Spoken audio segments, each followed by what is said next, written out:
As you become more familiar with the uh, movements of indicators in relation to uh, price uh, direction or anticipated price movements, you recognize, I hesitate to say standard movements, but you recognize typical movements.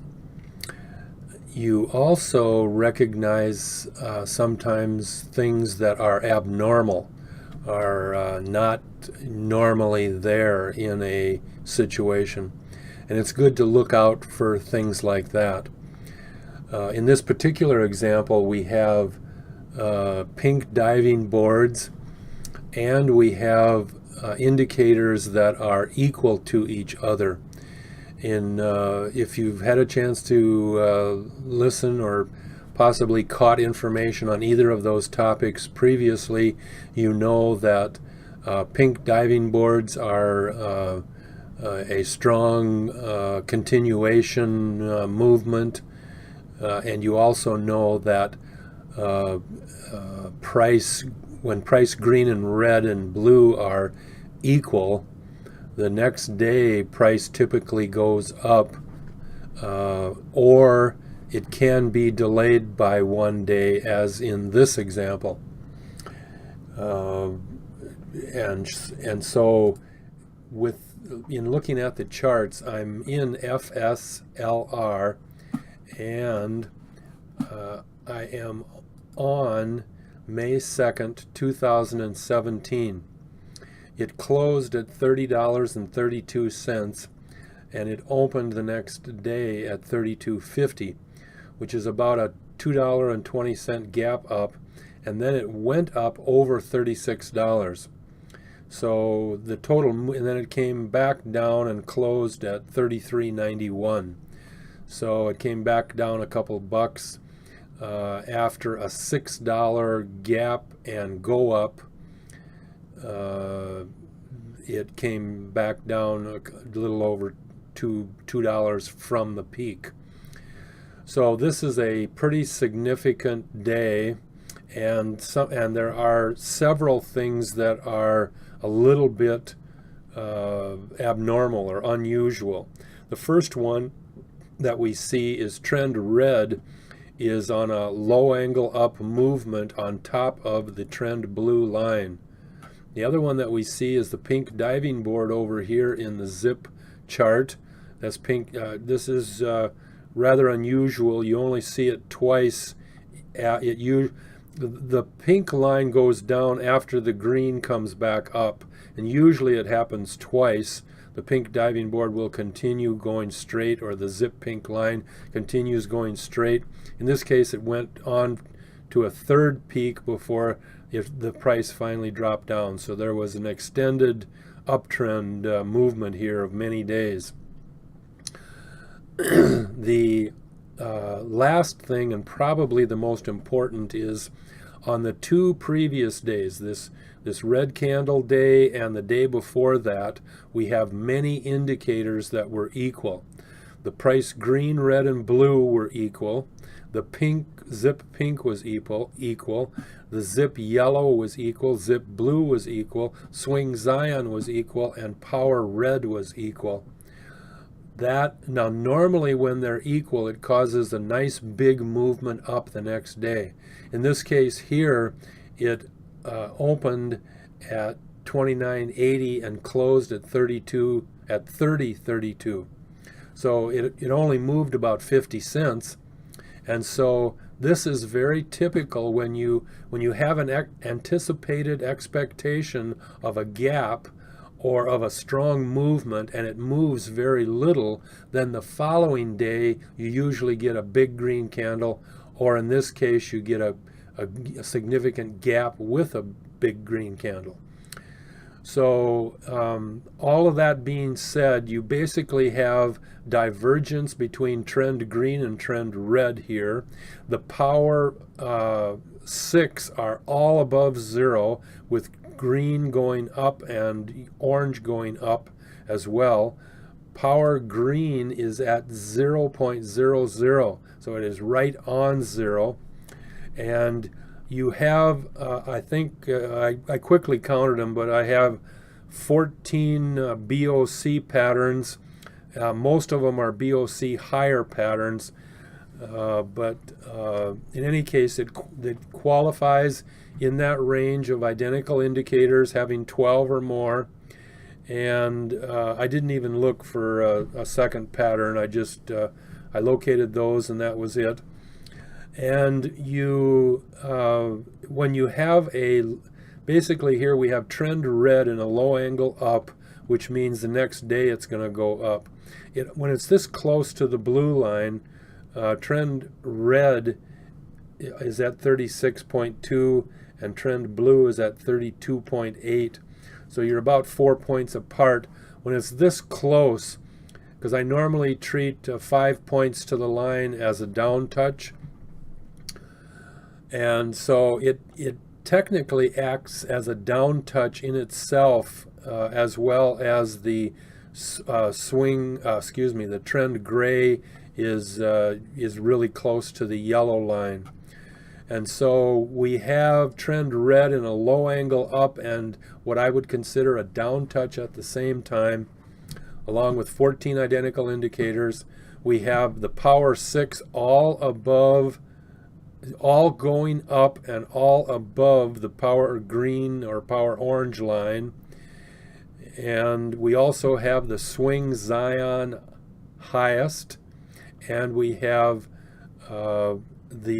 notice that we have swing gray continuing to go up, and it's just crossed over the 0 line a couple of days before this.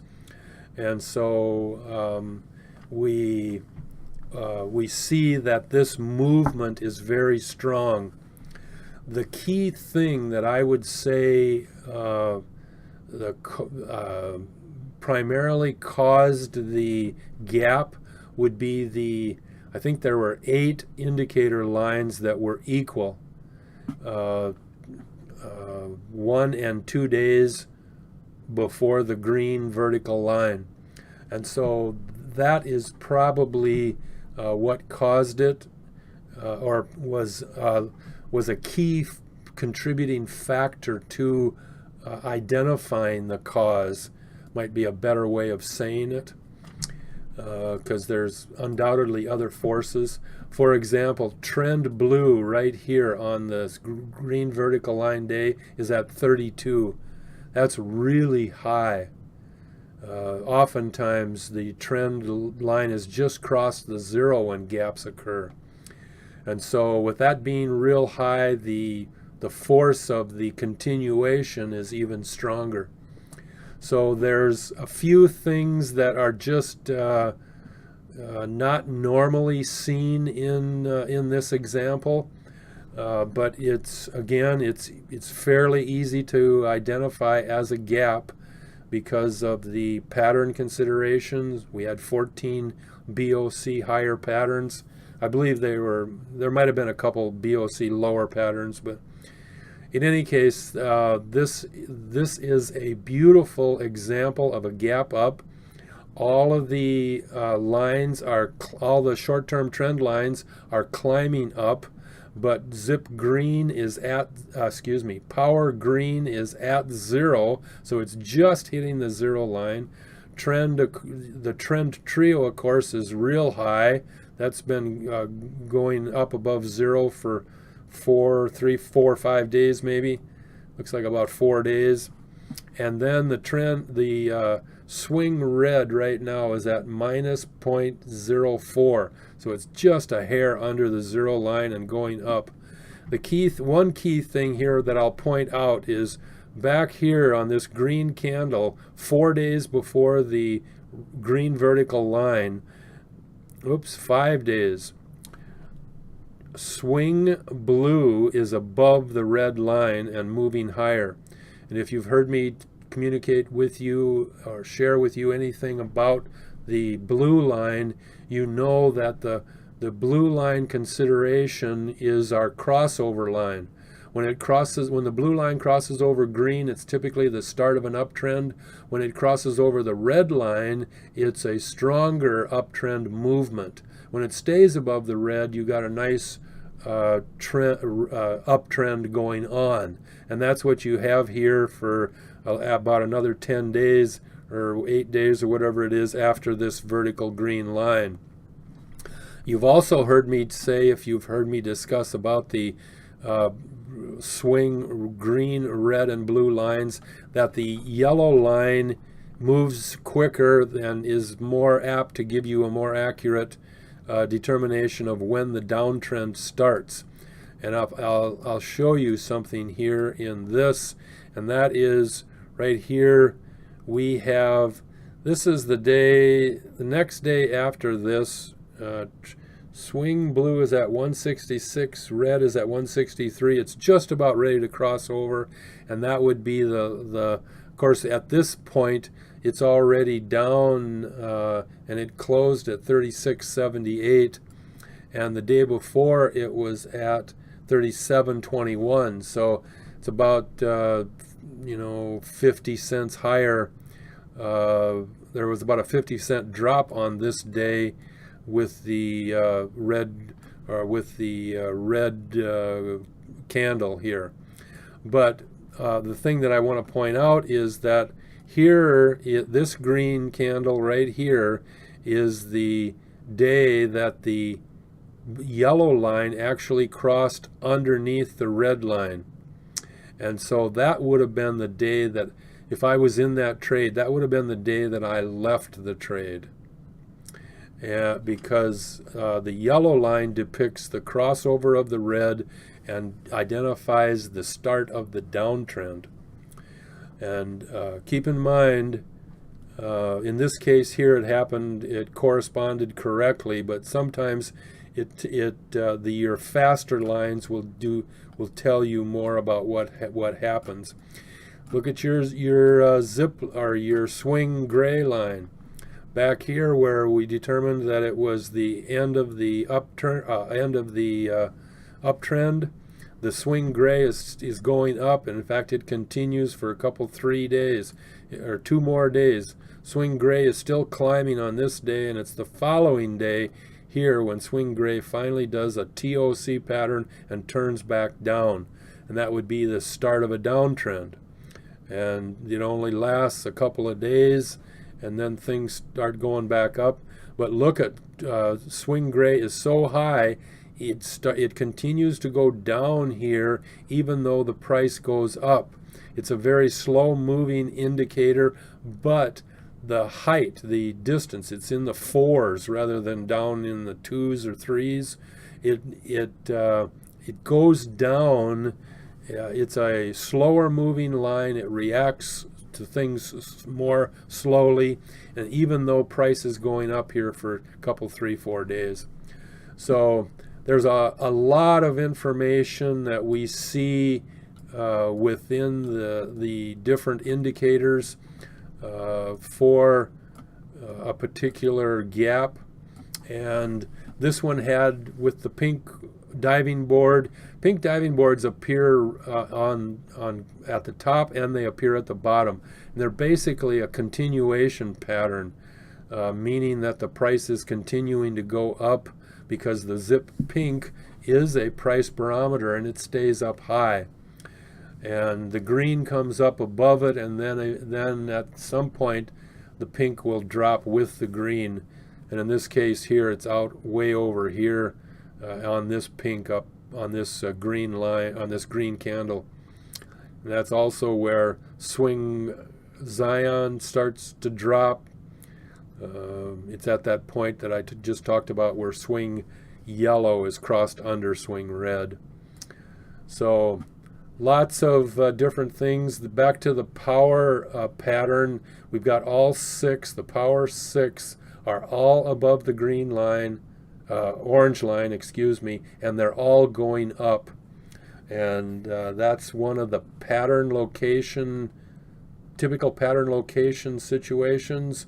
And then the pattern shapes, when you blow this up a little bit more, you can see that the pink and the blue and the white were in a TOC pattern, and the yellow was in a 3-day up pattern prior or up to the green vertical line. And so you had a 3-1 situation in the power 4, which we basically classify as a mixed pattern. Sometimes it's 2 and 2, 3 and 1. It doesn't make any difference as long as they're forming a shape, proximity group shape, one of those 7 shapes.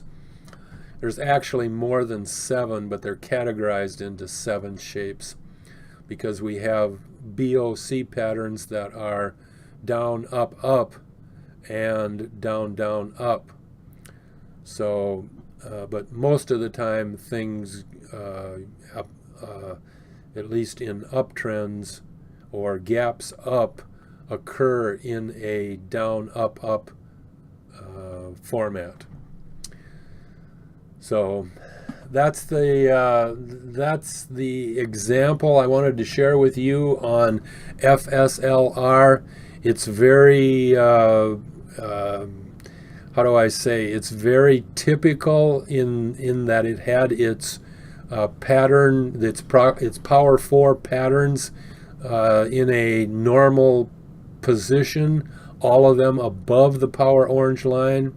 It was distinctively different in the fact that we were dealing with a diving board. We were dealing with equal indicators. That's one of the highest equal indicator situations I've ever seen, and it was a 2-day movement before the gap occurred. It didn't occur the next day, it occurred the day after that. So it would have been a great opportunity to get into that trade. You'd buy it at the bottom and hang on to it for 2 days. And it falls, like I mentioned before, it falls in that category of when you see something that should go up and it only goes up a tiny amount, typically hang on to it for one more day, and you end up, most of the time I see a big green candle, but in this case here we had a big gap with a big green candle, so up over $6 on a $30 or $29 stock. So great example. They just fit those pattern shapes. I'm speaking about the proximity or the power 4, the proximity group lines. They fit the pattern shapes and they fit the pattern styles or locations. Like when Zip Zion, if you recall also, Zip Zion was lowest even though all 6 of them were above the power orange. And that's usually more beneficial in getting a nice gap up. So enjoy trading. Don't make it work. I spent a long time in the real estate business, and it was fun developing and it was fun selling.